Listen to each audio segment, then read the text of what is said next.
Vale, moviendo esto así me he encontrado con esta sorpresa. Aquí hay una pieza de plástico, como no, los plásticos de BMW me ha parecido suelta. No sé esto dónde sale. ¿Veis? Se mueve por aquí. Vamos a ver si la podemos retirar.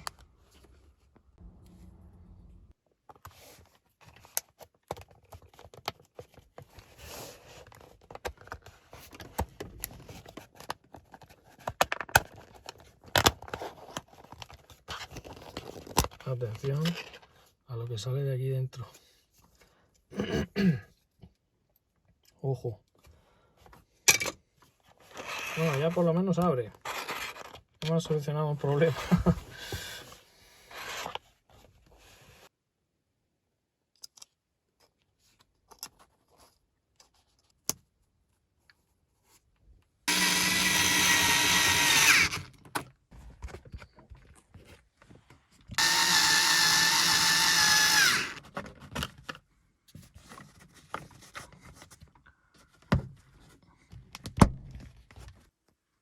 Vale, ahora se ha quedado como si estuviera abierto esto siempre.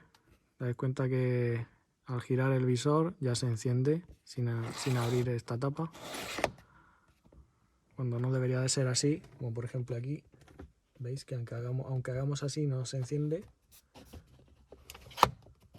Hay que abrir esto para que se encienda. En este caso ya, simplemente haciendo así, tenemos luz. ¿Vale? Pues nada.